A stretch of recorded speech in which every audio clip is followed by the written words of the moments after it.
Hello, sisters. Welcome to the Sacred Medicine Podcast, weaving powerful, soulful practices into functional medicine. Step into this beautiful space of devotion and explore everything from nurturing foods, rituals, sexuality, and awakening your innate sensuality. It is time to own your radiance. This is the Sacred Medicine Podcast.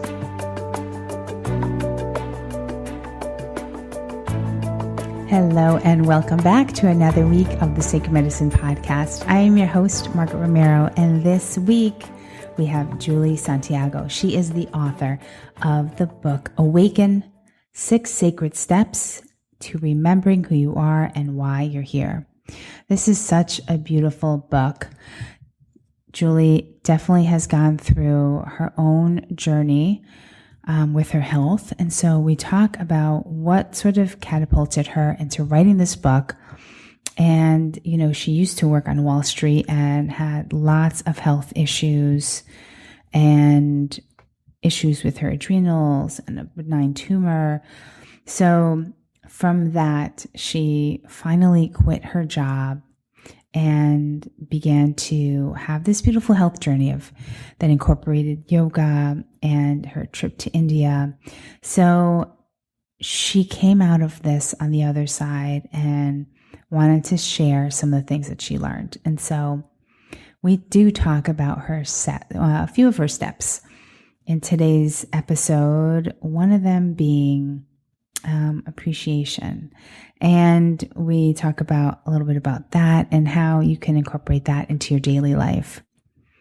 And I think this is such a beautiful way that somebody could share what you would consider, you know, you kind of go through life sometimes just wondering like, oh my God, this really sucks, my job. I don't really like it. And I have seen so many times where people dislike the jobs that they have. They dislike the position that they're in.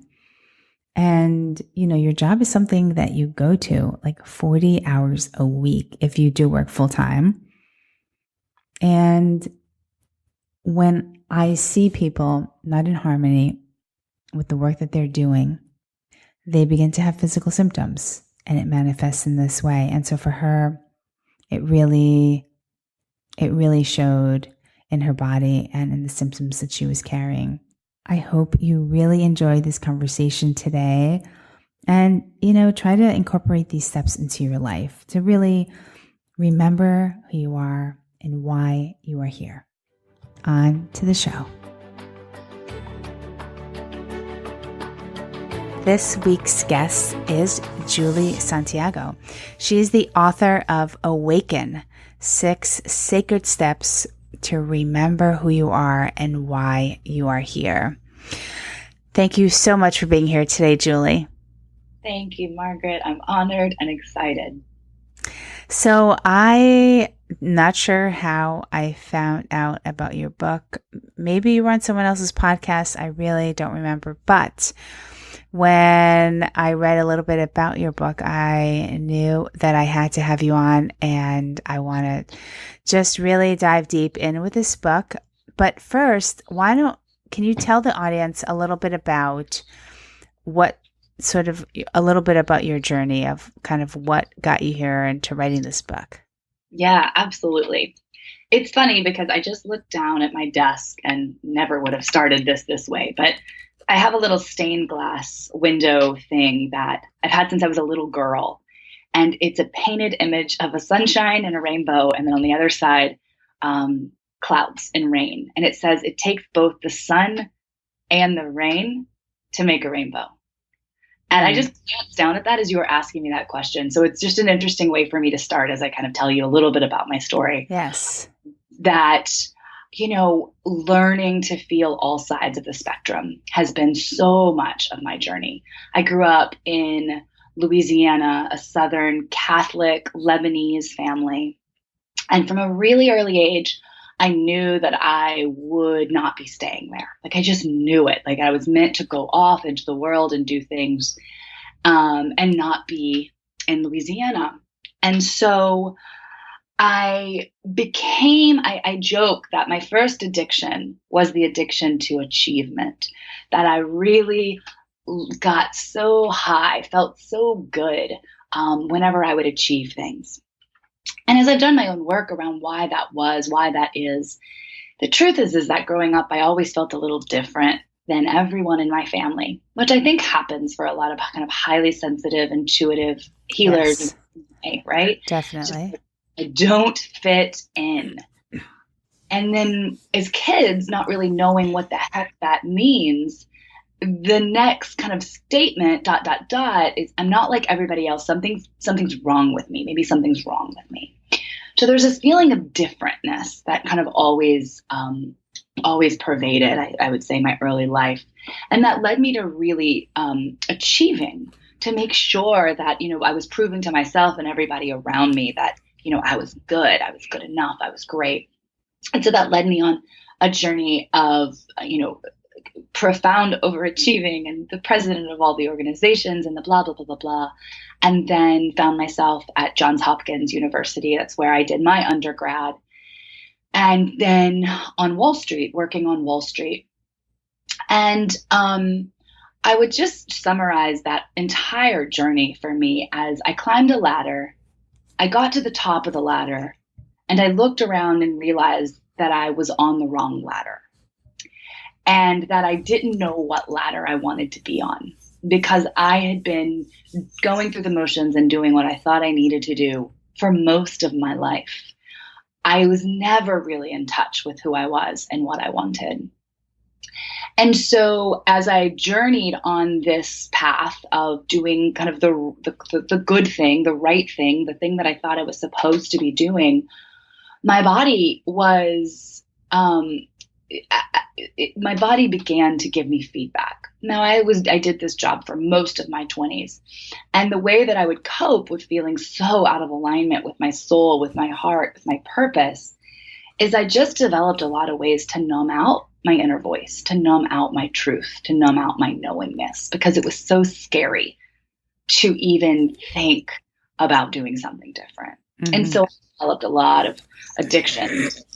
Food, to too much wine at night, to way too much work. And eventually my body just crashed. And so I can talk a little bit more about that. But, it's when highly successful, ambitious women don't listen to themselves, usually the way that life gets our attention is through our bodies. Exactly. That's what happened to me. So what did you experience? What happened to your body? Was it some kind of health crisis? Yeah. Well, it's very interesting because it began on my 29th birthday. And I talk about this a little bit in the book of like being around a table with a bunch of girlfriends, drinking a bunch of mimosas. And there was this, existential feeling of like, Julie, you have no idea who you are anymore. I was listening to these women talk about their lives and I was like, I have nothing to add to this conversation. And it was like a crack. I went to the bathroom. I threw up in the bathroom. And I remember looking in the mirror. I turned around. I saw myself in the mirror for the first time in a decade. And I saw myself. And I heard this voice that said, Julie, get your shit together. And that was the crack. And within 6 months, my adrenals failed. I herniated 2 discs. I started growing a benign tumor, both on my right temple and on the right part of my upper back. And I got the flu twice. And on top of all of that, I started having unexplainable diarrhea. No one could figure out what it was for months. And that was my wake-up call. It was the first time that I connected. I mean, all of that happened within a 3-month period. And it was the first time that I actually understood that my health, my body, was not disconnected from my happiness, from my stress, from my job, from my purpose. It was the first time that I understood how interrelated they all were. And I couldn't ignore it. So were you working in Wall Street when this all went down? Yeah.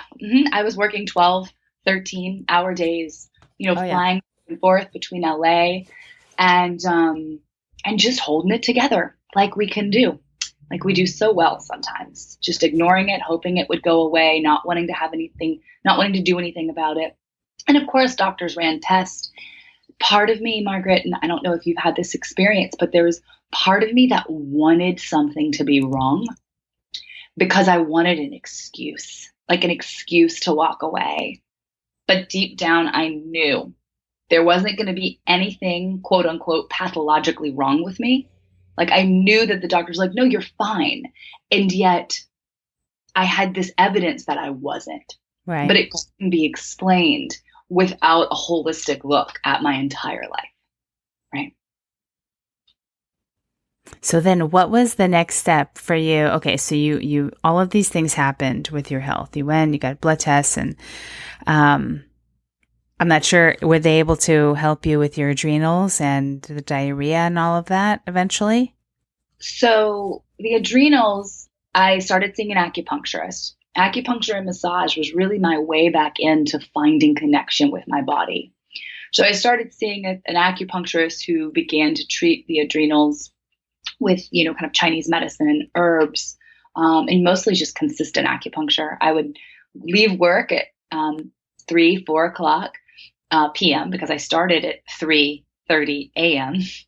and go straight to the acupuncturist once a week. And so that really began a lot of the healing with the adrenals. And then it so happened that for the first time ever on Wall Street, the year that my body was falling apart was the first year that they required that all kind of traders and salespeople take a 2-week vacation.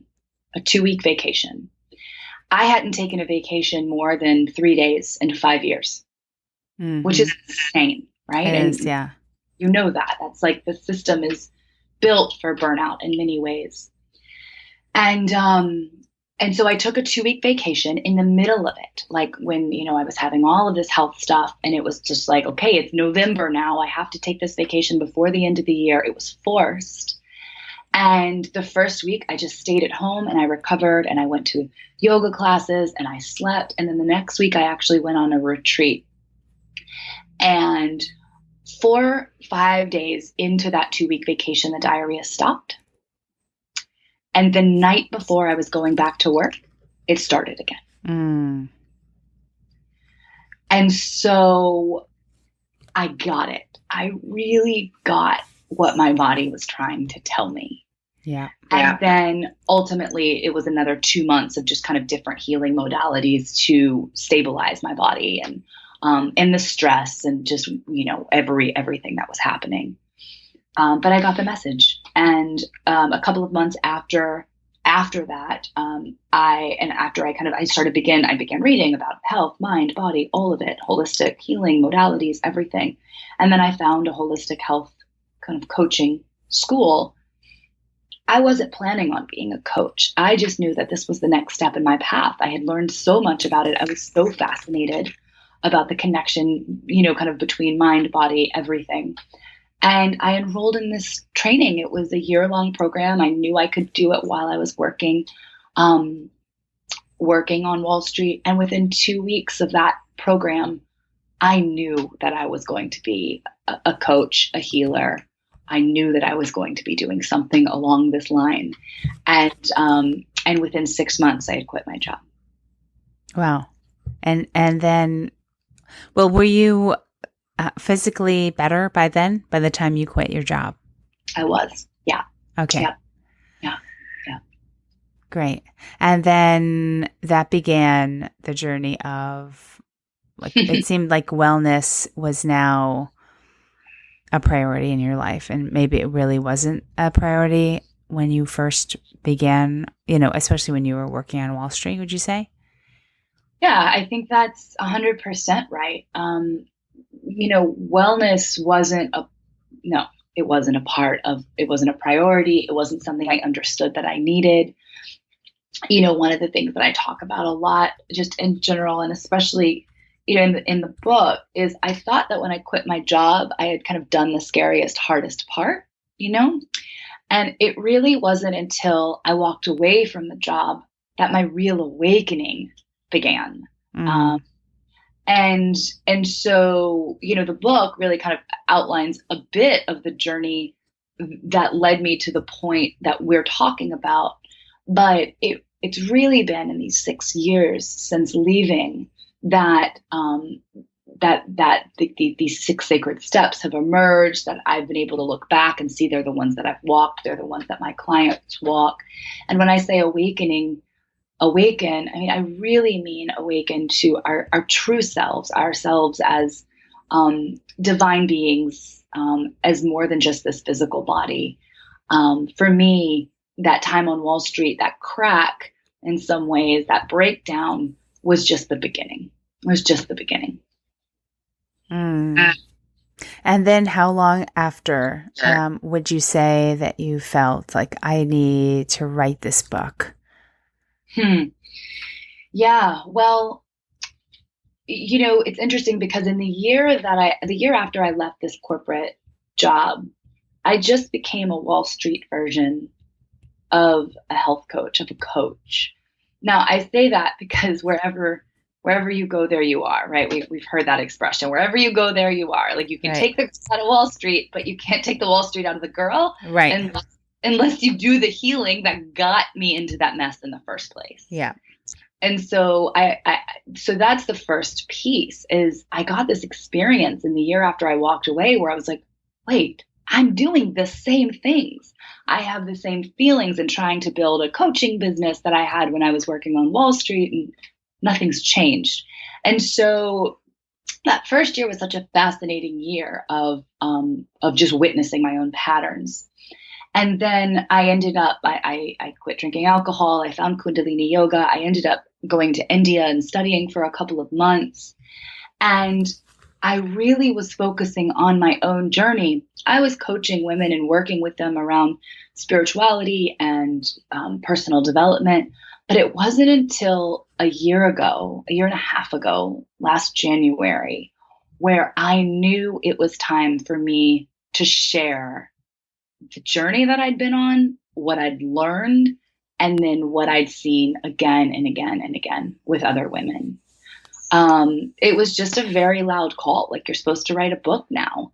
And then, and then I was like, well, what is it supposed to be on? And it was like, well, these steps, these six sacred steps. And so I started it in January of last year, and then that's a whole journey in and of itself, of course. Right. A year and a half of what it actually took to bring the book into the world, and who I became and who I am now after being on the other side of that has been a fascinating experience. So I'd love to dive a little bit into the book, and if we can go over a couple of these steps, would be fantastic. So let's start with the first one. Which one would you like to talk about? Yeah, well, I'll just name the six, just so you can see the arc of it, and then we can go from there. So these are the six steps that, here's the weird thing about this. When I remember being like, wait, there's 6 steps to awaken, or 6 steps of awakening. I remember when that kind of came in as a download for me, I judged it. I was like, you can't make the awakening process linear like this, because it's not, right?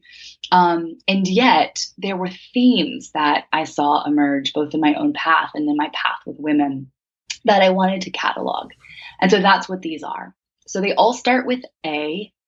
The first step is awareness. We know that is just the foundation of everything. When we're not aware of things, nothing can shift. So the first step is becoming aware of what's working, of what's not working. The second step is acceptance.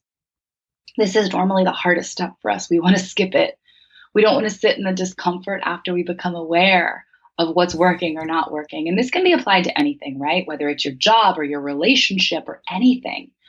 The second step of acceptance is all about you learning to sit in the discomfort without trying to fix it immediately or avoid it and numb. And it's also really about accepting who you are right now on your path. The third step is acknowledgement.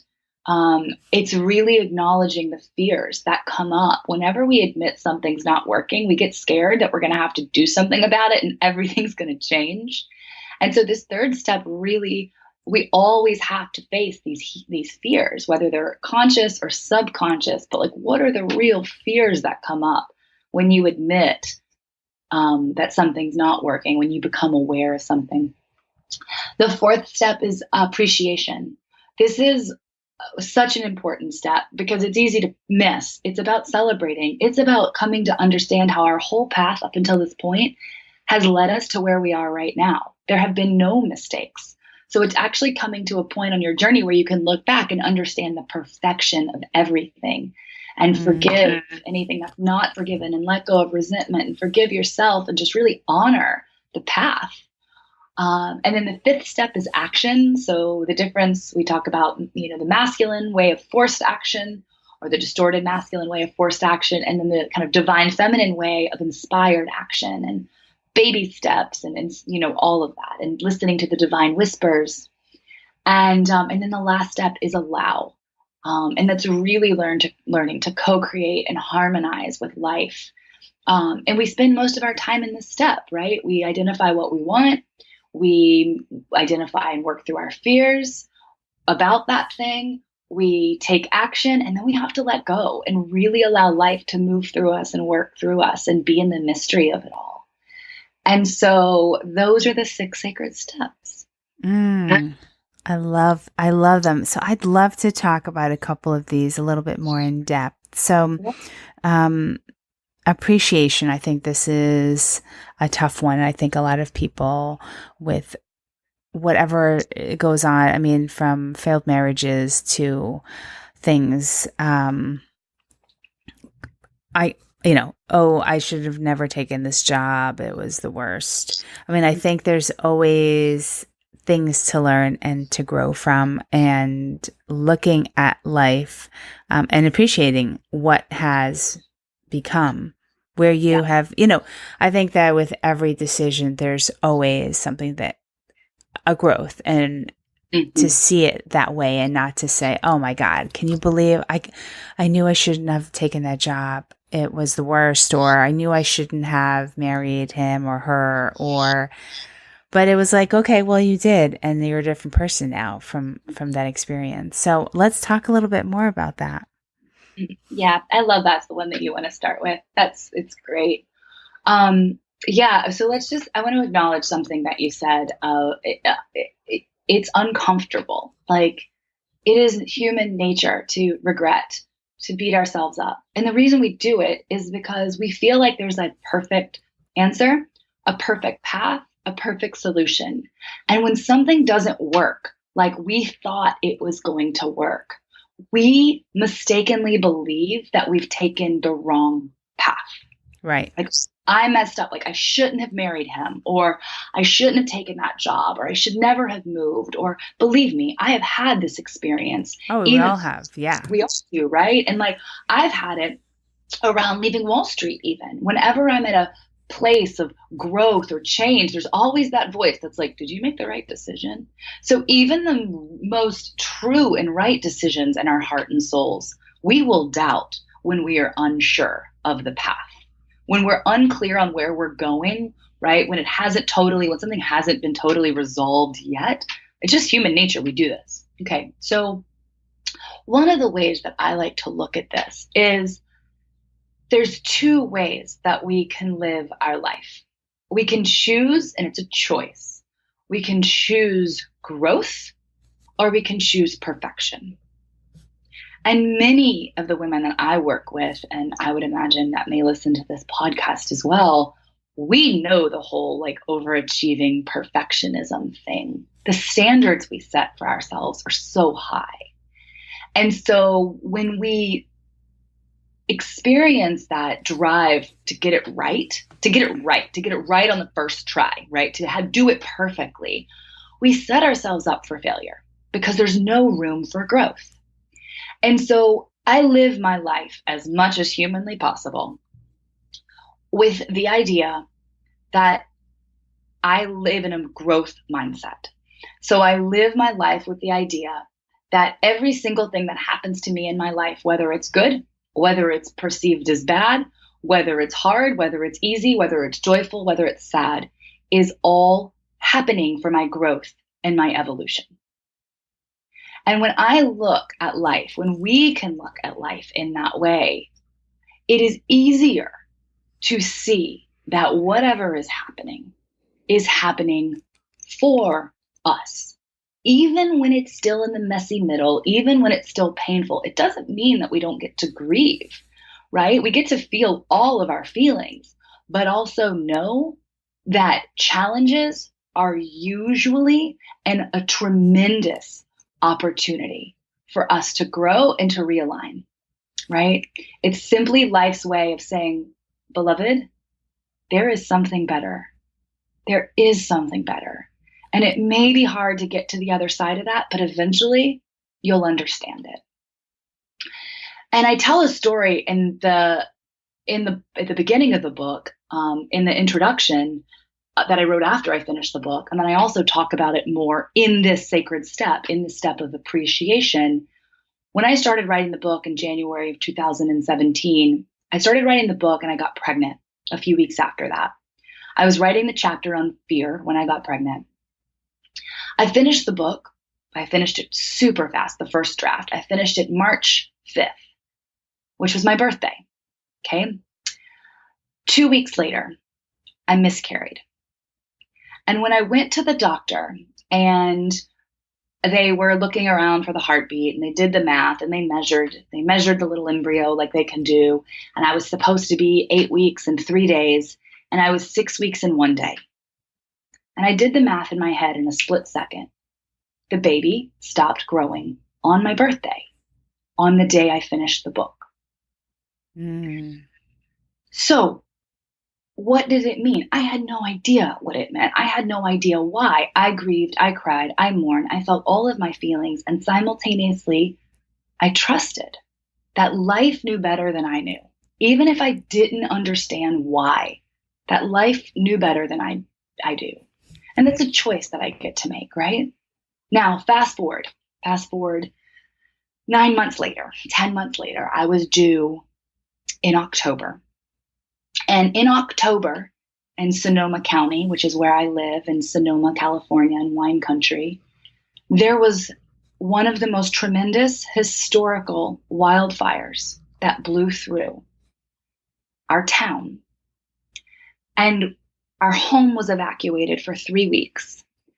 And our city was devastated. And when I heard about these fires raging through and we didn't know if our house was going to make it or not make it, the first thing I thought was, oh my God, I would be delivering a baby right now if I hadn't had the miscarriage. Where? Not in my home. I would have. And so I say that, like, I had this experience of really understanding pretty quickly, right? Within 9-10 months of understanding the way that life was orchestrating itself. And I can look now and list 10 reasons why that happened and things that I wouldn't know until hindsight, right? But I guess that's the sacred step of appreciation. It is coming to understand that life is happening for you, not to you. And that anything that is painful, it doesn't mean it shouldn't be felt. But next to the grief gets to live gratitude, right? Knowing that life is working on your behalf, even if you don't understand it now. So that's really what that sacred step means in practice. Thank you for sharing that story. Really profound. And yeah, and when it's like you don't know why certain things happen until, in retrospect, like, oh, okay. If I had, and this could happen if you are, oh, you know what? Thank God I didn't take that road because it, or that bridge because something happened to it, or, sometimes some tragic things happen, and then you're like, oh my God, if I had only left, if I had left 2 minutes earlier, I would have been caught in, I don't know. Do you know what I'm talking about? I do. I know exactly what you're talking about. Yeah. Those things of, like, it doesn't have to be some big thing. Like, it's like every single moment is every single moment has the power to shift everything. Yeah. And so like coming to really understand that like sometimes, and I love that you gave the traffic example, because sometimes I'll think that like when there's traffic, or if I find myself behind a slow person, or I'm always like, I have no idea why this is happening, but I trust that it's happening for the right reason. Totally. Yes, exactly. Mm-hmm. Or if I need to be somewhere and it's just crazy traffic, or there was some kind of construction, and Yeah. I'm like, okay, you know what? Maybe I'm just not meant to take that train for whatever reason, and I missed the train to go into the city or something, which happens. I don't, it doesn't, so when you think about that, it just doesn't stress you out, because you're like, you know what? I'm just gonna leave it alone. There's higher powers that are sort of in control beyond my wildest imagination. Exactly. I love that, beyond my wildest imagination. And, I think what I'll say, Margaret, about that is like, I'm thinking about like, there's like the skeptics of like, but how do you know? Like, how do you know? Like, how do you know? Right. That like longing to like know of like empirical evidence. And, we talked a little bit about this, like that dance between like, the things you can see, the quote unquote practical, and the things you can't see, right? The physical and the metaphysical. And look, here's the thing. I think that for me, and very likely for you, and many of us who walk this kind of, trusting spiritual path, we've had experiences that you don't have to necessarily prove anything. It's just like when you have an experience of something, that's proof. But what I would say is like to like make it super simple. It's like, this is a choice. Like, we're making this up anyways. We're making it all up. So what do you want to believe? Does it make you feel better to believe that like the universe is like absolutely chaotic and nothing is organized?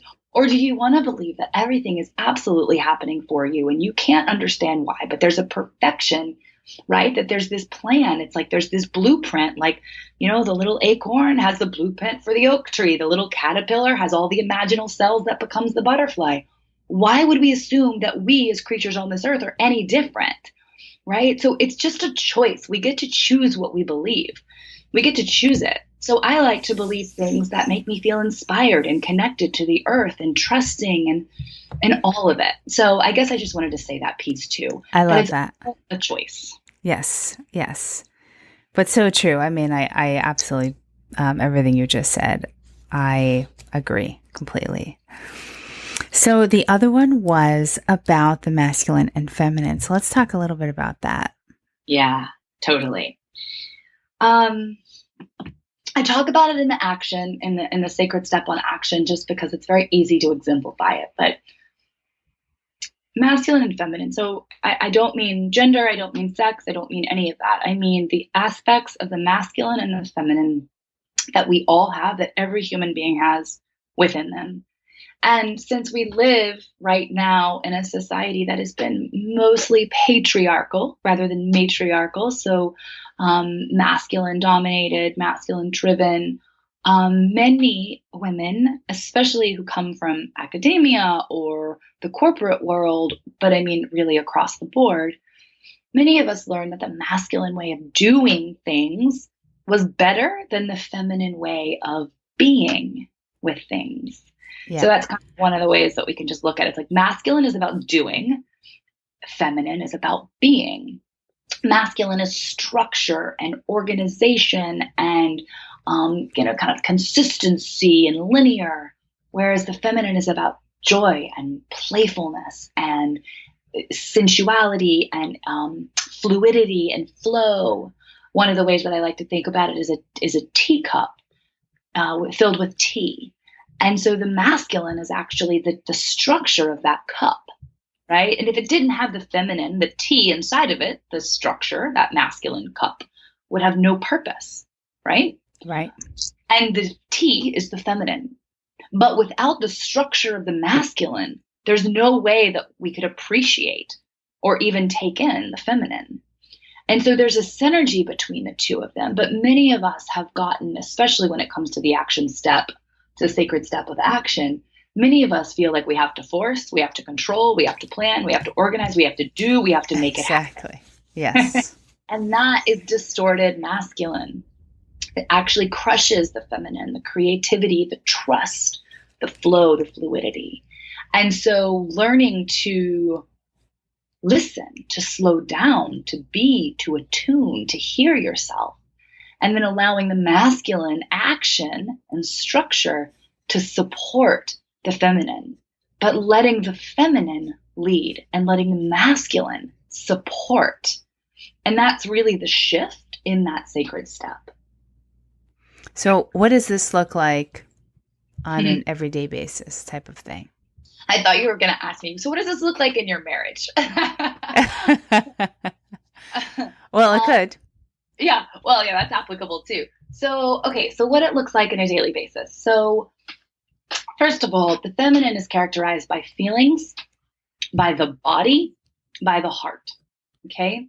So part of why, right, we started talking about like me not being connected to my body or my wellness, it's because I wasn't connected to the feminine.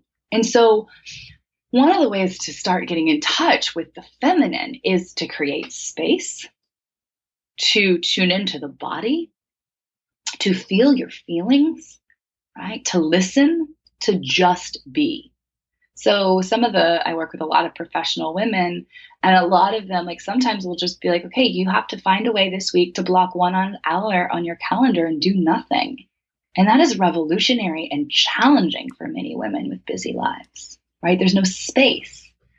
And so there has to be space to listen, whether that's a meditation practice or a yoga practice or a walk in nature. But that's the first piece, is learning to be. And when that happens, you get these kind of divine directives, these little sparkly breadcrumbs, right, that are guiding you on your path.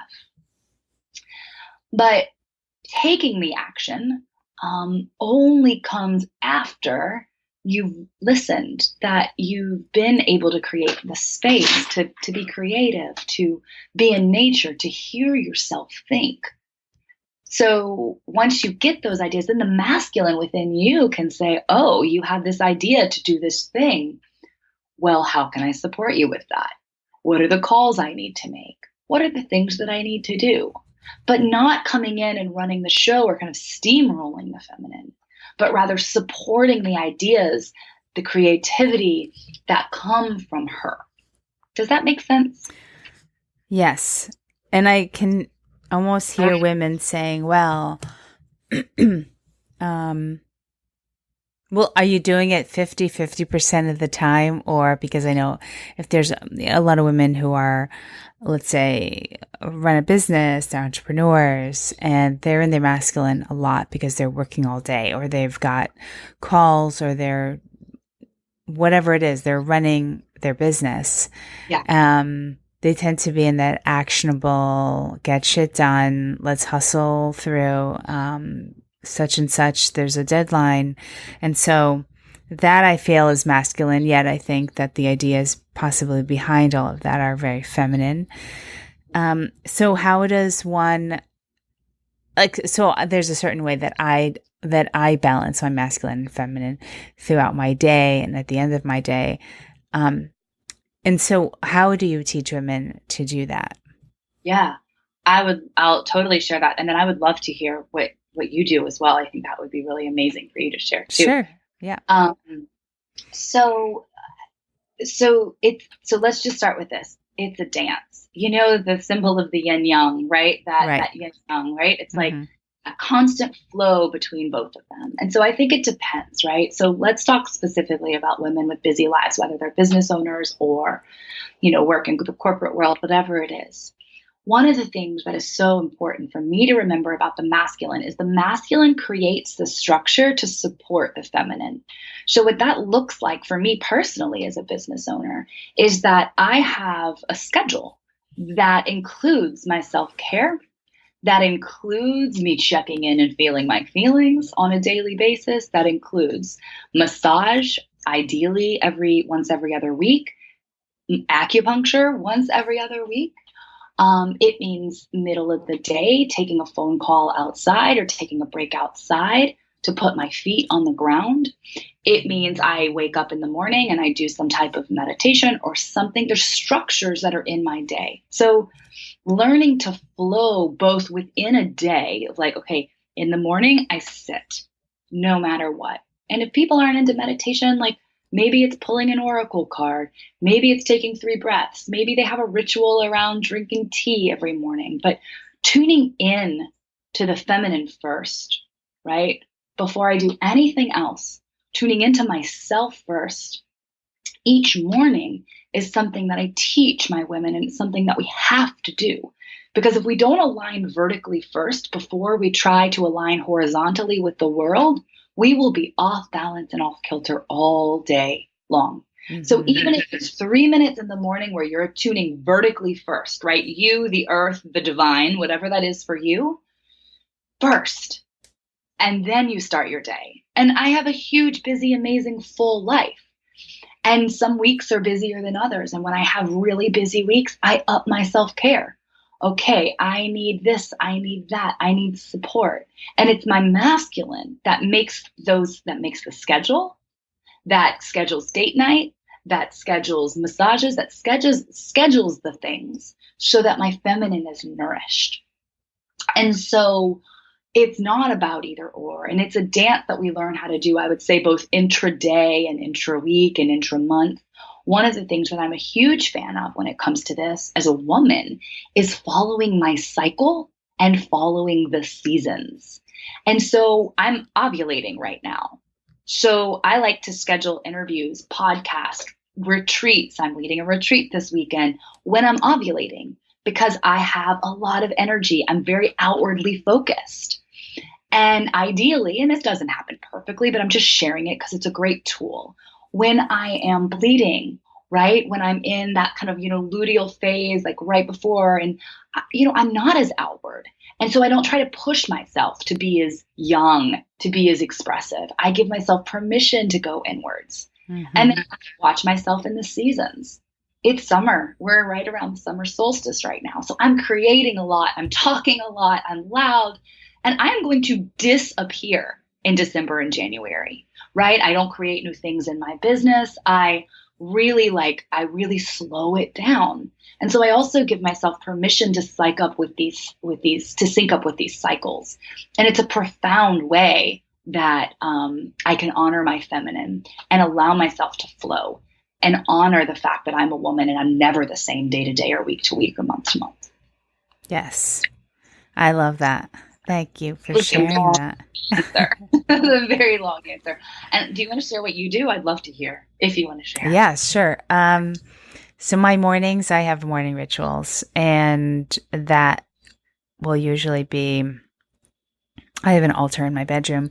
So I'm sitting in front of it, and I'm lighting candles, or I'm burning sage or Palo Santo, and pray, or I have oracle cards as well if I have questions, or if I need some guidance, I'll pull that. Though it's not an everyday thing. Then I've got my morning. I never rush. It's always a beautiful, relaxed morning. I leave time in my schedule. I don't schedule patients too early.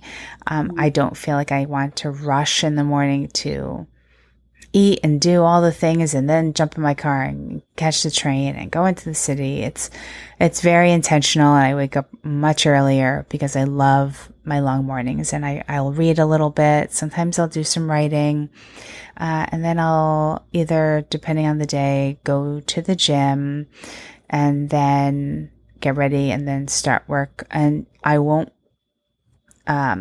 pull up any email or check any emails until it's like work time, which tends to be late morning or so. Right now I have my essential oils infusing. So I've got the diffuser in the background. Sometimes I'll have candles lit,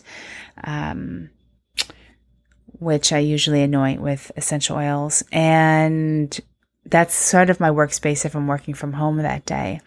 If I'm at the office, I also have a diffuser there, so I've got that going.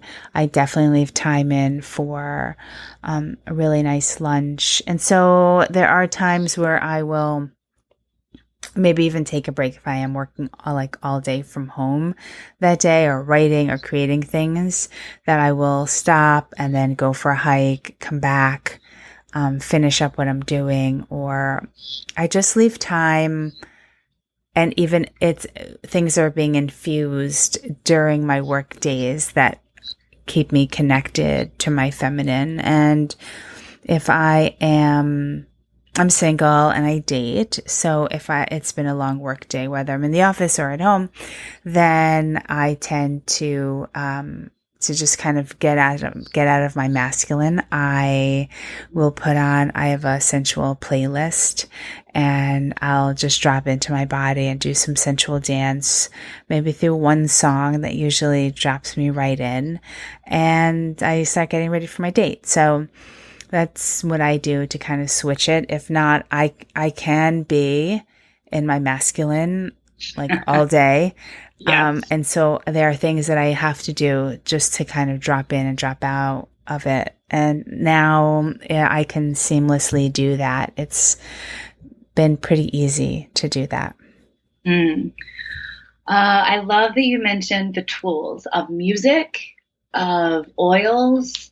I think they're so important. I love kundalini music, and I have it in the background all the time. And it has a way of just reconnecting me. And there's two things I want to say too about I like what you're saying. I like to call this the long runway. I have a really long runway in the morning as well. Like, I don't like to see clients before 10 or 11. I think that's so important, just knowing when your peak time is. Yes. I have a long runway in the morning as well. And then I think it's really important that you just mentioned like the shift that you have to make from kind of the masculine, the Athena, to the feminine, the Aphrodite. And I've learned this in my marriage. There have been moments where I'll be like deep in a work thing and my husband will call me and I'll answer the phone in that mode. And he'll be like, "Whoa, is everything okay?" And I'm like, "Yeah." He's like, "You sound so amped up." And I'm like, "I am." "Oh yeah. Okay. Wow. I shifting." And so I like it. I like to look at it as like Aphrodite, like Athena, like kind of goddess of war, more masculine. And then being able to learn to shift to be in the Aphrodite when I'm with my partner, or like you were saying, when you're dating. Right. Because it's so important, because we know like only one person can be in the masculine energy at one time. And we usually don't want that to be ourselves in relationship. We want that to be the partner. Yes, absolutely. Yeah. Well, I love this conversation. How can people find you? You can find me on my website, which is my name. And I love this conversation too. Thank you so much, Margaret. My website is juliesantiago.com. There's lots of stuff there. There's the book. You can get the first 3 chapters for free. And I have my own deck of affirmation cards and free meditations. There's lots of good stuff there. So you can find me there. Great. And I've got 3 really quick questions. And I would love to know what's currently at your bedside. Oh, that is such a great question. I am reading a book called Behaving as if the God in All Things Mattered. And I also, it's an incredible book about a woman who kind of talks to nature, spirits, and in magic. It's beautiful.